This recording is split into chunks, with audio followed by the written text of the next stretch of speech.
¿Cómo están? Bienvenidos a otra edición de Películas e Ideología. Y hoy vamos a tocar la película Todo en todas partes y al mismo tiempo, en la que ahorita esperemos que haya un orden en la discusión, sí. Aunque les advertimos de una vez que hoy será un poco más caótico en el sentido de la película, de que quizás con eso llegamos a más profundidad a que si hubiésemos establecido un orden en los temas que vamos a hablar hoy. Y hoy le toca a Balam hablar sobre la película y de qué trata.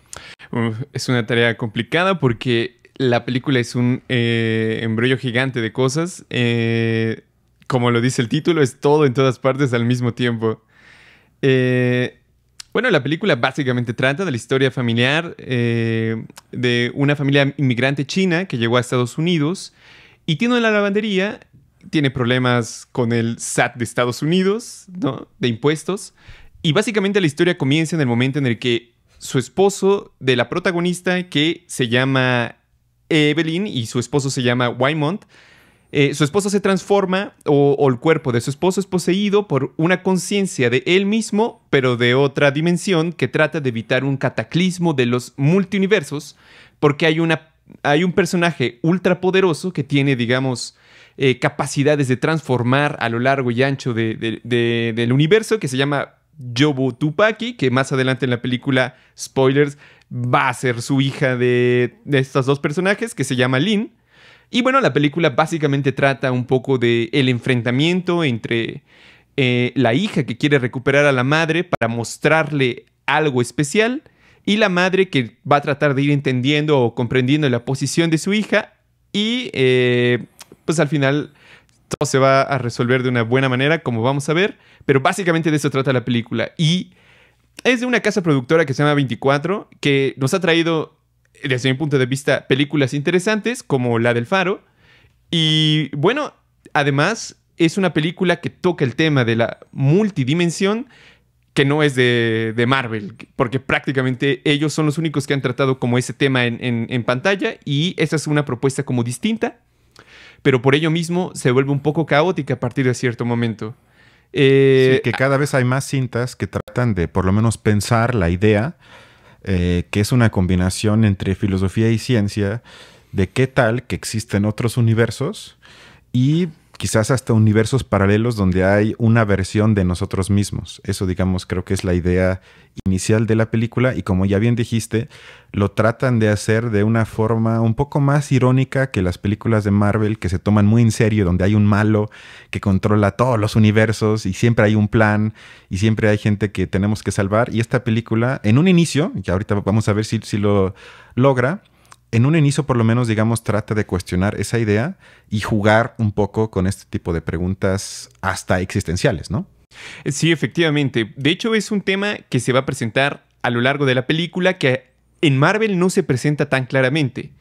En la última película que hubo del Doctor Strange, viajaron a través de diversos universos, tampoco fueron tantos realmente, pero lo interesante de cada universo era la manera en la que funcionaba cada sociedad, pero digamos, en vez de tener pizza en triangular, tenían pizza en bolitas. Esa era como la gran diferencia.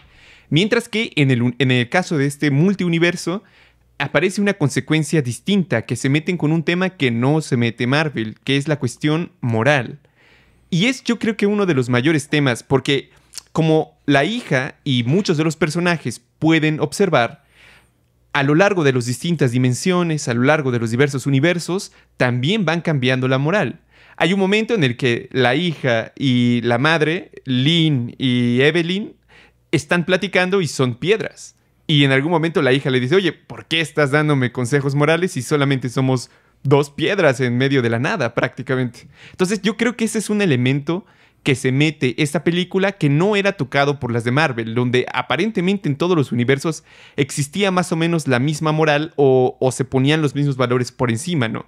Pero que esta trata de experimentar por un lado y como dijiste, no es tan excesiva, pero bueno, es excesiva a su modo, porque los personajes obtienen o pueden interactuar con sus diversos alter egos a lo largo y ancho de muchos universos y obtener como sus habilidades al mismo tiempo que sus conocimientos, sus experiencias, sus sentires, etcétera, etcétera. Y hay un humor en muchas ocasiones en la película, se podría decir hasta visceral, ¿estamos de acuerdo? Sí, totalmente. Es decir, que también es de gustos y se repite una y otra vez la misma fórmula, pero en el fondo, en la película también se trata de algo bastante común, entre comillas, que es el tema de la familia, los lazos en ella, de cómo sobrellevar las decepciones en la vida, que seguramente la gente que nos ve y escucha también se ha preguntado muchísimas veces qué hubiese pasado si hubiera tomado otro camino, otra decisión que puede ser tan pequeña como por ejemplo si le hablé a ese sujeto en tal café o no.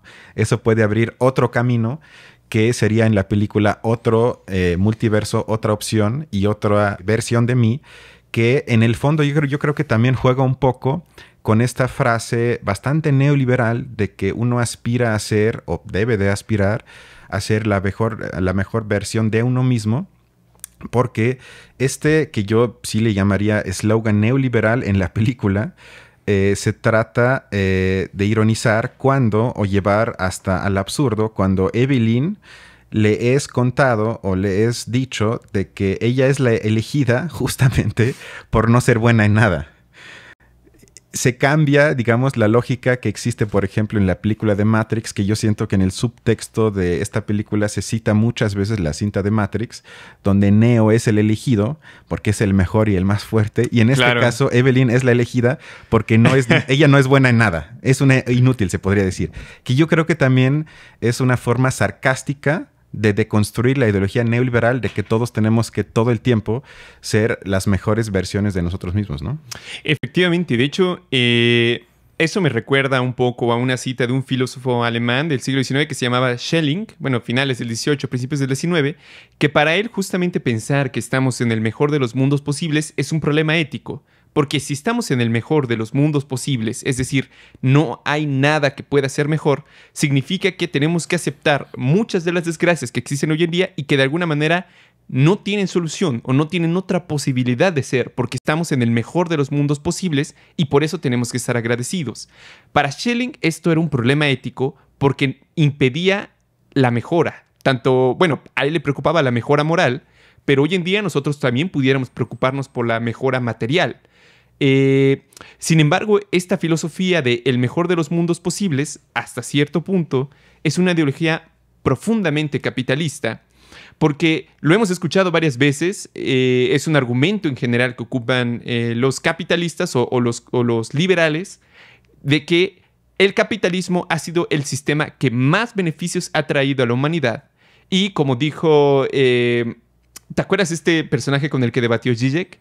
Jordan Peterson. Jordan Peterson. Él, de hecho, lo mencionó al final de su primera argumentación de que si nosotros lo que queremos es eliminar la desigualdad y los profundos horrores de nuestras épocas, lo mejor es que dejemos el capitalismo andar, que es la mejor de las soluciones posibles, que de hecho es el mejor de los mundos posibles, y obviamente Schelling y al menos esta película lo pondrían un poco en cuestión. Sí, porque justamente solamente en tanto que eres el peor es que tienes capacidad de mejorar. Si no, no es posible la mejora.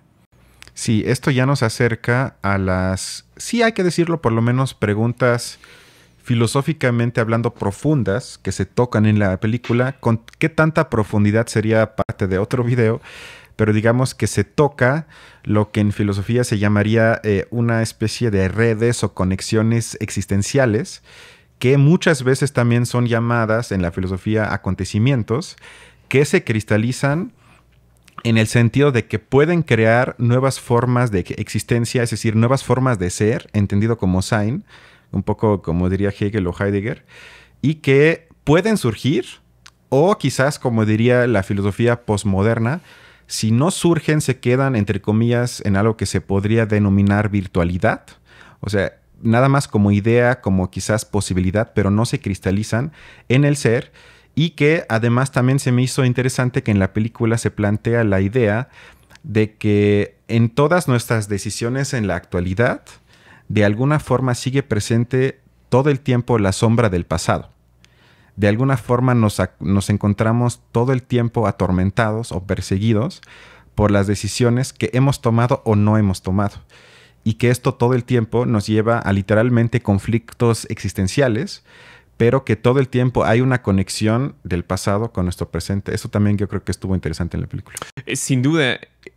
Curiosamente, no sé si a ti más o menos te suena eso, pero una muy buena parte de la argumentación a favor de la libertad o de nuestra capacidad de ser libres y no seres, digamos, determinados desde el principio, es justamente esta capacidad de transformar o de negar ese pasado. Porque muchas veces pareciera que el pasado te determina en una gran cantidad de cosas. Pero Jean-Paul Sartre, un filósofo francés del siglo pasado, argumentaba que el gran potencial liberador, o más bien nuestra gran característica de libertad, recaía en el hecho de que podíamos negar ese pasado. Podíamos decir, no lo quiero más y tratar de transformarlo. Esa capacidad de transformación, yo creo que en el fondo se encuentra en la base de la libertad. Pero desde ese punto de vista, la libertad no sería algo positivo, sino algo negativo porque niega las cosas que aparentemente nos determinan a ser como somos. Pero este tema se va a tratar con muchísima profundidad, me parece que en el personaje de Jobu Tupaki, que ella es la hija de Evelyn, justamente, que le vamos a decir Jobu Tupaki o como tú quieras, es que es un nombre bastante extraño. Lo has dicho muy bien. Yo no me he atrevido a pronunciarlo. Está muy bien. Sí, digamos, es el antagonista de esta cinta. Aparente, hay que decir, ¿no? Aparente. Eso aparente. A mí me gusta mucho cuando las películas te ponen un antagonista que solo lo es en apariencia, porque después te vas dando cuenta que es mucho más complicado que solo eso. Yo creo que esa reducción a simplemente ver buenos y malos, que de hecho se trata con bueno, la gran mayoría de las películas de Marvel son así, es sinceramente aburrido. Bueno, en este caso, Jobu Tupaki es un monstruo que es capaz de dominar una gran cantidad de poderes a través de la multidimensión. Hay una escena en la que pelea contra los policías y prácticamente los aniquila, o sea, no tienen ninguna oportunidad.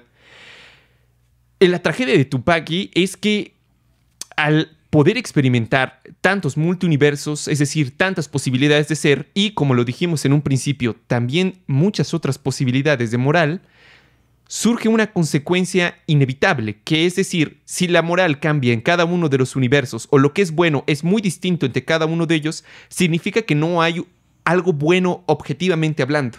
Por ende, no existe la moral o la moral como es un constructo distinto en cada época, no hay algo que sea lo bueno objetivamente hablando o lo malo objetivamente hablando. Entonces de ahí se agarra Jobu Tupaki para sustentar como una posición nihilista y decirle que me parece que se concentra muy bien en esta frase que le dice a su madre, que es: si nada importa, todo el dolor por lo que has hecho en tu vida en el pasado desaparece. Eso me parece que es una de las consecuencias más interesantes del personaje de Jobu Tupaki, que de hecho se junta muy bien con una corriente filosófica del nihilismo que viene desde el siglo XIX y que justamente busca como poner un poco en duda en un primer momento era Dios, pero después, así como Dios, la gran cantidad de valores morales que nos permiten vivir en sociedad. ¿Y qué tal si no son ciertos? Entonces, ¿qué sigue, no? Sí, eso, digamos, yo le llamaría que abre la puerta, que me parece peligrosa, al relativismo total. Es decir, que cualquier tipo de concepto objetivo ya ni siquiera sea pensado o criticado, sino que simplemente todo se convierte, como bien dijiste, en algo desde la perspectiva del sujeto. Es decir, que tú y yo podemos ver lo mismo, pero tú lo ves desde un lado y yo del otro, para ti es malo, para mí es bueno, y nos abrazamos y todo bien. Esto obviamente lleva el peligro, como ya dije, de que entonces, digamos, construcciones regresivas de la sociedad sean aceptadas simplemente porque son otro punto de vista. Y creo que nadie, por ejemplo, diría que debemos de aceptar el fascismo, para dar un ejemplo muy concreto y tristemente actual, sino yo creo que ahí la mayoría de la gente diría esto es algo que no debemos de aceptar. Pero si no queremos aceptar algo, o también podría ser el ejemplo del patriarcado, si tomamos un punto de partida para criticar algo, es decir, tomamos un punto, digamos, en la Matrix, en los multiversos, sí, del cual no nos queremos mover, eso implica que no podemos relativizar todo. O sea, tenemos que escoger un camino teórico porque si no, si pensamos hasta las últimas consecuencias, el relativismo, pues llegaríamos a un mundo donde también debemos de permitir, porque desde qué punto de vista, desde qué, digamos, coordenadas vamos a criticar al fascismo si aceptamos que todo es relativo. Y esto me lleva un poco a que me recordó en la película al mito de Sísifo, donde también se hace la pregunta, digamos, esta metáfora al mundo moderno del trabajador, si nada vale la pena y si lo único que hacemos es como Sísifo, subir la roca para que luego caiga y luego subirla otra vez y aceptar esa desgracia, todavía en el mito se ve como algo posiblemente emancipatorio. Sin embargo, también se podría leer a la película como una especie de metáfora de que a pesar de que existen todo ese tipo de posibilidades, al final de la película todo queda reducido a que debemos ser un poco más amables, abrazarnos, aceptar nuestra existencia, aceptar el lugar que nos tocó, que en este caso una parte son los dueños de una lavandería, la otra es la controladora de la hacienda pública, que realmente se podría decir que las dos partes representan la clase, por lo menos no la élite de los Estados Unidos, y que lo mejor que pueden hacer y lo más revolucionario a lo que debemos de aspirar es tratarnos un poco mejor, y creo que ahí la película, sobre todo en la parte final, se vuelve un poco conservadora. Pero te quería hacer una pregunta, porque el tema del nihilismo yo también lo identifiqué como muy importante en la película. Pero mi pregunta es, ¿cómo ves tú? Porque yo siento que en la película se nos trata de llevar de la mano para que asumamos que el nihilismo surge principalmente porque estamos conociendo todas las opciones del multiverso. Es decir, como me puedo imaginar todo y como aparentemente tengo la posibilidad de ser 1000 veces yo mismo de forma diferente, esto lleva a lo que tú ya bien describiste como quizás nihilismo combinado con un relativismo. Pero ¿no crees que sobre todo en el mundo actual, en la realidad, la mayoría de la gente, sobre todo joven, opta por la postura, desde mi punto de vista, falsa, nihilista, no tanto por un exceso de posibilidades que se pueden imaginar, sino justamente por lo contrario? Que precisamente porque se encuentran oprimidos, precarios, sin posibilidad de ser, como le diría o muchos pensadores neoliberales, que no pueden ser los arquitectos de su propia vida, y este tipo de cárcel, de imposibilidades, no de posibilidades, llevan entonces que digan, bueno, ya nada importa y me da igual todo. Y nada más con esto termino, que me parece que la postura de la película, si la asumimos de esa manera, es bastante conservadora, porque quiere decir que si le abrimos demasiadas puertas a la gente, se vuelve loco, no las puede manejar y opta por un nihilismo infinito. Y creo que es al revés, que cuando la gente no ve posibilidades en su vida, es en ese preciso momento que opta por ser nihilista, ¿no? Ciertamente, yo creo que en realidad una muy buena parte de las posiciones nihilistas hoy en día radican en ello. Y aquí es donde a mí me gustaría compararlo mucho con la película de Parásitos, porque creo que observan un poco el mismo tema desde otra perspectiva. En la película Parásitos, al final, no es que gane, como en esta película, una opción entre las distintas. Quizás me gustaría dejar esto un poco antes claro. Yo estoy de acuerdo, o me parece que es importante, no sé qué opinas tú, la pregunta nihilista. O sea, creo que al final, como un poco era también el programa de Nietzsche, o una de las intenciones de Nietzsche, tratar de generar, digamos, valores éticos o morales, solamente se pueden hacer reales, digamos, que uno los adquiera éticamente a partir de la reflexión. Pero para reflexionar sobre nuevos valores, primero necesitas poner en duda con los que tú naciste. Necesitas tomarlos y como dudar de ellos. Ese ejercicio de dudar de ellos, de alguna manera, es profundamente nihilista. Pero digamos que la película nos ofrece una opción para no quedarnos en el nihilismo, de alguna manera no irnos hacia el nihilismo. Por eso al final la postura del padre, que de hecho a mí me parece que el de la hija, así destruyendo todo a lo largo del universo, me parece muy similar a la de Rick en la serie de Rick y Morty. Porque también Rick tiene como una postura nihilista frente al resto de cosas que pasan en su universo. O sea, si su familia se muere, no le importa porque sabe que tiene otras. Si su universo se destruye, no le importa porque sabe que tiene otros. Y eso le va haciendo perder cada vez más valor a la vida o a las cosas que están a su alrededor. Y un poco la tragedia de la serie, tú al parecer no la has visto, pero también la tragedia del personaje de Rick es buscar justamente estos valores a lo largo de los multiversos. Algo que valga la pena vivirlo.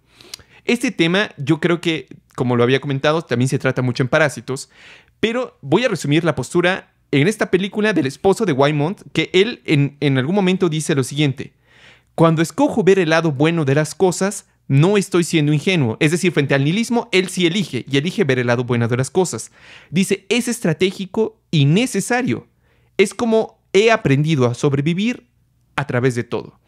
Entonces, la posición de Wymont en el fondo es práctica, porque busca sobrevivir a lo largo de muchas de las desgracias que le están ocurriendo, y le están ocurriendo las peores. Está destruyendo su sueño americano, no, su familia, bueno, su matrimonio está siendo destruido y su lavandería a punto de ser embargada. Es decir, tiene todo en contra y sin embargo sigue siendo optimista.